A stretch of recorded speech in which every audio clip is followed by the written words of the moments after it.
Hello and welcome to another edition of Motor Cars Enthusiasts. Right off the bat on the old show today, interesting little situation happened in the beginning part of this week. You can check this out. This is the back half of a Tesla Model S. As you see, there's a small apparatus that's actually plugged into the machine. This is Tesla's brand new robotic arm that's actually going to plug itself into the vehicle every night for you. Tesla obviously got a little feedback from some of their customers talking about how they sometimes forget to plug the automobile in and wanted to help out in that situation. They've been working on this for past several months. That being said, if you haven't seen the video for this, you need to check it out because it borderlines creepy, maybe strangely pornographic looking. It's really strange. This particular arm actually doing its business, actually trying to figure out just where exactly the plug-in actually is. I got it up on the Facebook page if you want to check it out, but viewer discretion is advised. Next up on the list, these three chaps are back in the news again. Yes, the brand new Amazon Prime program that has yet to be named, obviously starring James May, Richard Hammond, and Jeremy Clarkson, is well in the beginning parts of the works, and some more things have been coming out about this deal. The fact that Amazon paid big time for this particular show, the fact that they paid $250 million just to have the rights to show this particular program. Now we're hearing the budget for this program. 3 years, 36 episodes, 12 episodes a year, an hour in length for each episode. And here the budget is $250 million. Yes, they've made $500,000 for this program, and it hasn't even been on air yet. Now, I'm assuming, and this works out pretty huge, almost $7 million per episode.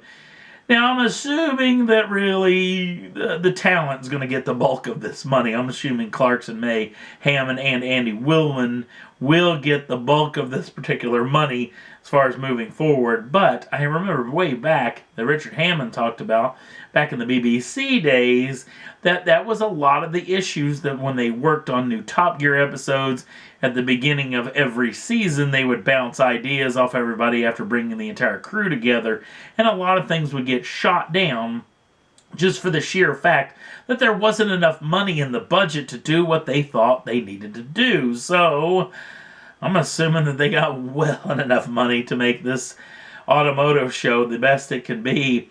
And the old BBC Top Gear may be in quite a bit of trouble as far as if you try to put these two shows head to head, because these guys will way outspend them, I'm assuming. So this new program is going to be coming out in the fall of 2016. Cannot wait to hear some more news. Hopefully we'll know a name for this program coming soon.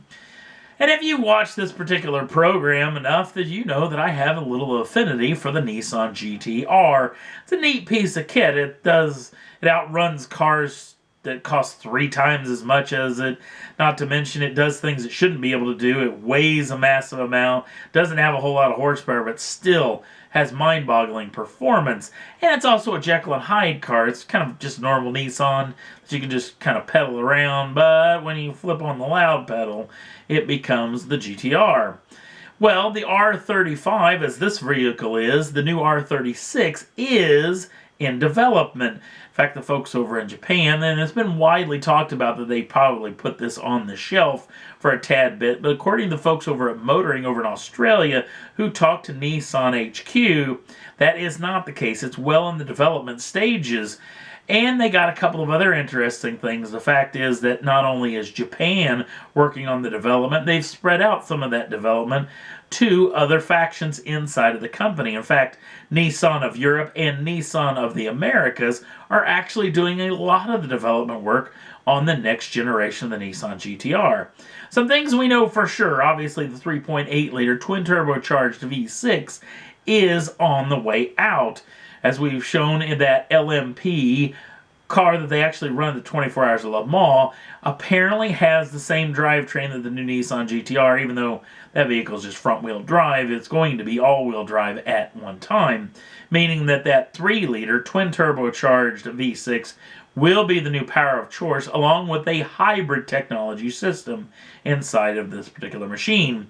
Another little interesting thing came out about this is not only that they're working on the GTR, they're working on a 4-door variant which is going to bring back into the rumor mill this particular machine. Yes, you remember this. And if you watch the show, I've talked about this ad nauseum.